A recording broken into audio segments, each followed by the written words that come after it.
Argent Dorm Kingdom. Experience an unprecedented adventure. Ha? Ba't ako ganito? Isang pusa? Yup, at nandito ka sa Ragnarok Argent Dorm Kingdom. Tara, tour kita dito sa aming tahanan. Wow! Ang ganda naman dito! Oy, hinahabol ako! Kailangan mong talunin yan. Gamit ang bite at scratch heels mo.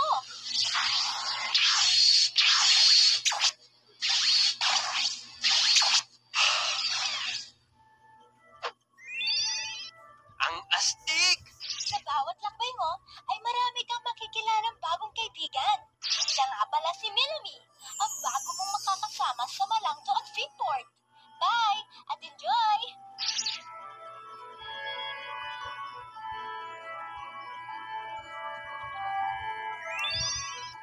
Wow! Nagsamay ka na! Ang astig! So anong next quest natin? Let's go! Ang bagong dungeon boss? Ah! Takbo!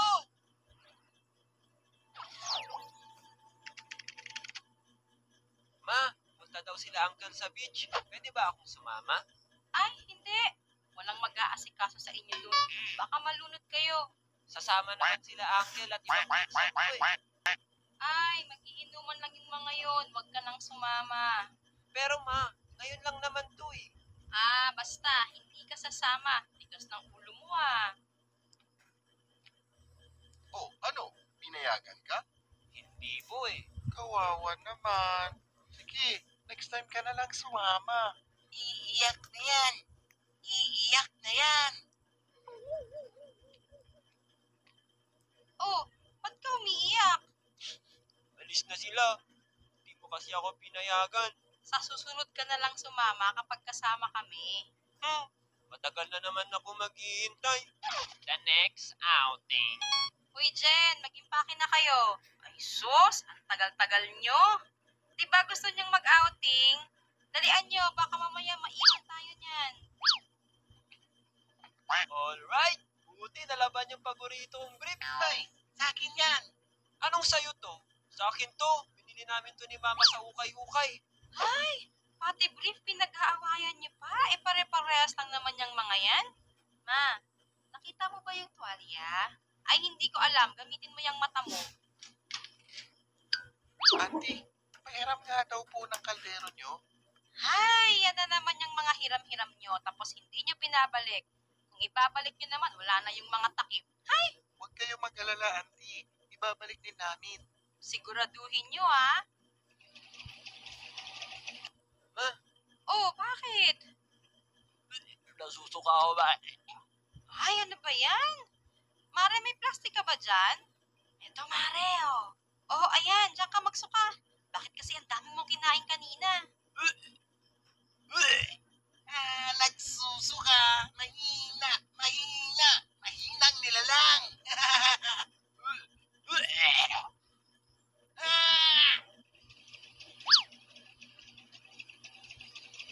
Yung anak nyo, nakalabas yung ulo sa bintana. Pakipasok na lang, baka kung anong pamangyari dyan. Anak, huwag ka nga dyan sa bintana. Sige ka, pagagalitan ka ng driver.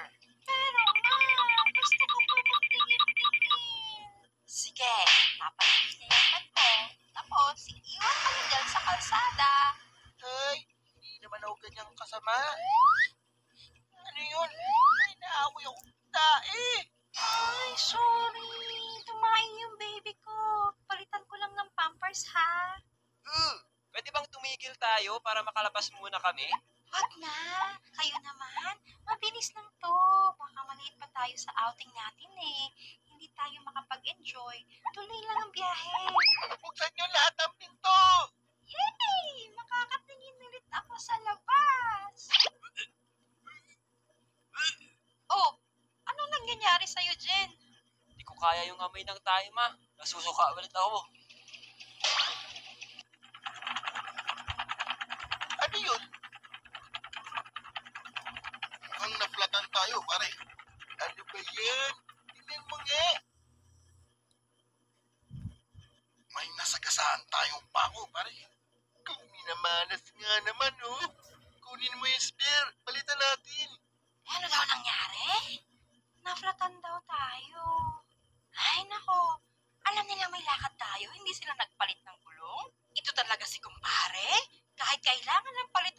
gulong eh hindi nagpapalit. Hayaan mo na, Mare. May spare tire naman sila eh. Saka, kahit bago o hindi, wala talagang takas kapag nakasagasa ka ng bago, di ba? Sa bagay, pero dapat talagang inaayos nila yan bago bumiyahe. Pag yung makina talagang sira, naku, uuwi na lang ako, Mare. Ano ka ba? Wala ka talagang pasensya. Basta mga pare, napalitan niyo na ba yung gulong? Oo, kumare. Tapos na. Tara na, para makapagtanghalian na tayo doon. Sa wakas, nakarating din tayo. Kaya nga, akala ko hindi na tayo makakarating. Bulok-bulok kasi yung jeep ni Uncle eh. Uy, baka marinig ka ni Uncle dyan. Tara na, mag-swimming na tayo. Ano, Pep? Wala munang mag-swimming, kakain muna tayo.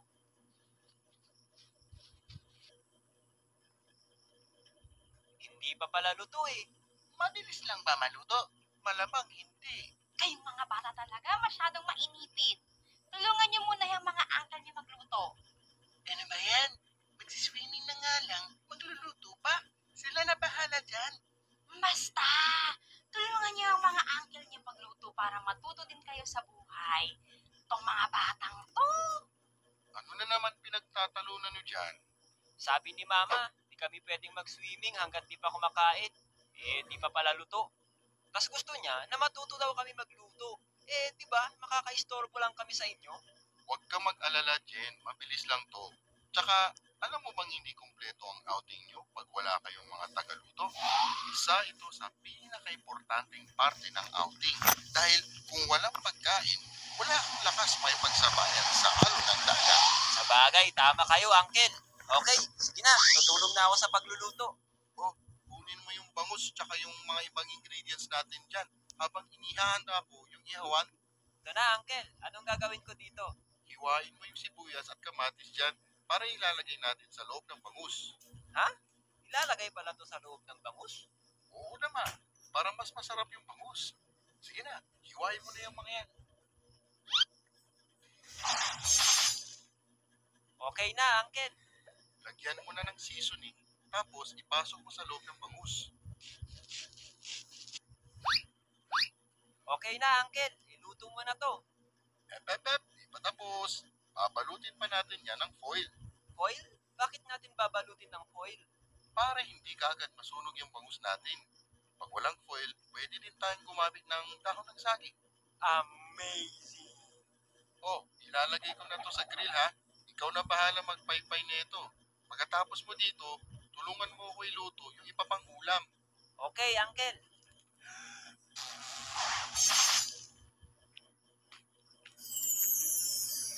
Uy, sa wakas may food na. Marunong na magluto si Jen. Next time, siya na magluluto para sa atin. Isa na akong ganap na tagaluto sa outing. Kaya sa mga next na outing, hindi yan matutuloy hanggat wala ako. Asus, natuto lang, yumabang na. Pwes, hindi ka pwedeng kumain ng niluto ko ngayon. Ay, joke lang, ito naman. Ano ba kayong mga bata? Kung ano, anong pinagtatalunan nyo? Kumain na kayo bago kayo maubusan. Ma, kulang sa kutsara. Asa na yung mga binili natin? Nilabas na lahat Pinulang pa rin? Ano ka ba? Mga sinaunang tao nga, nabuhay kahit walang kutsara. Magkamay na lang, te. Ganon. Sige, sa akin na lang tong huling plato. Nani, nireserve ko yan para sa akin eh. Oh, siya. Tama na yung pag-aaway nyo. Maghanap na lang kayo ng dahon ng saging dyan. O kaya, kung mga plastic na hindi ginagamit, pwede rin yung mga takip dyan. Yan na lang gamitin nyo. Uy, eto, pwede na tong gawing pinggan. Marunong naman ako magkamay eh. Hindi ko na kailangan ng kutsara. Tsaka, mas masarap kaya kumain gamit ng kamay. Di ba, guys? Huwag kayong pupunta sa malalim. Dito lang kayo sa may pangpang. Alalayan niyo yung mga mas bata sa inyo. Ma? Ano na naman? Grabe, tinawag lang. Galit na agad. Alam ko na yung tono mo. May mabibili ka na naman. Ma, mo ako ng salbabida para sure na hindi ako malulunod. Diyos me, mahal-mahal ng rent ng salbabida na yan. Tapos interior lang naman ang gulong yan eh. Sige na, ma. Tignan mo, may salbabida yung mga kasama ko. Ako lang yung wala. Makikipag-agawan pa ako doon para lang maranasan yung salbabida. O siya, tumingin ka na doon. Di mo naman ako titigilan tungkol dyan sa salbabida na yan. Thank you, ma. Mag-ingat kayo ha. Huwag kayo masyadong pumunta sa malayo. Akala ko dati kapag may salbabida ka, safe ka. Hindi pala.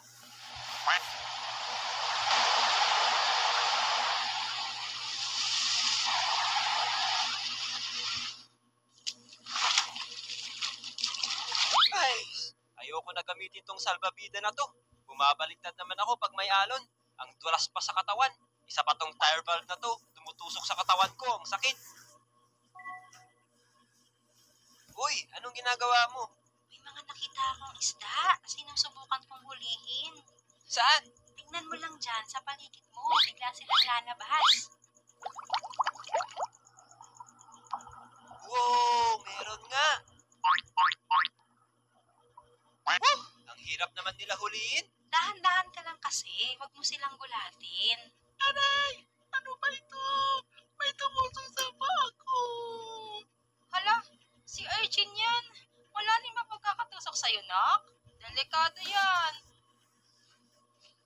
Natusok ng si Urchin si Ambot. Sinong naiihi dyan? Ihian nyo nga yung paa nito.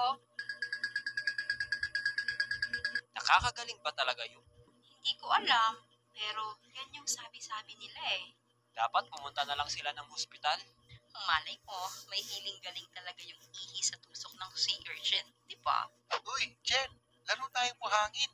Hoy, laro daw tayo ng buhangin. Tara, tara. Tignan nyo ang aking sandball. Matibay ang pagkakagawa ko dito.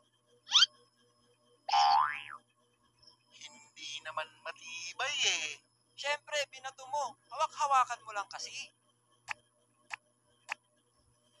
Hindi naman matibay eh. Siyempre, piniga mo. Baliw naman nito. Sus, pangit ng sandball mo. Tignan mo tong sandcastle ko.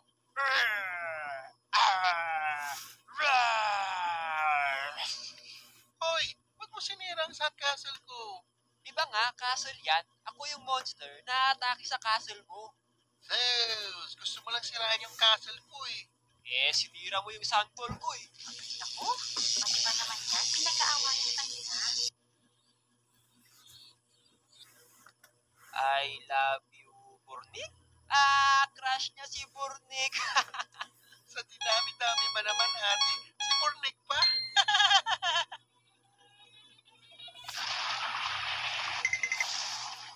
Ano bang ginagawa niyo dyan? Tara na, uwi na daw tayo, sabi ni Mama.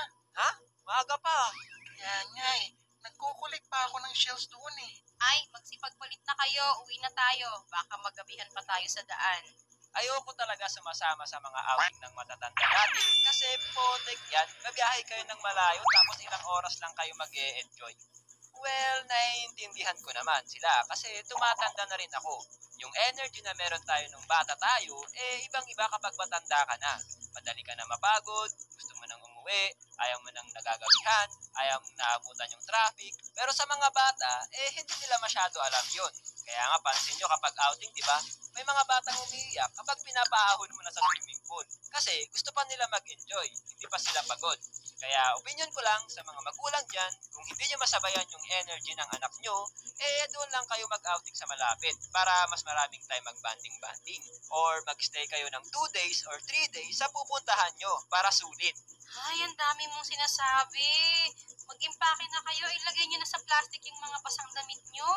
Ma, nawawala yung brief ko. Ay, ewan ko sa brief na yan. Sabihan nyo yung driver, wag masyadong maglalasing, ha? Uncle, wag daw po kayo masyado maglalasing. Magdadrive pa daw po kayo. Sinong laseng? Ako laseng? Nagkakamali ka, bata. Hindi ba ako laseng? Tsaka bakit uwi na tayo kagad? Maaga pa lang nga. Naloko na.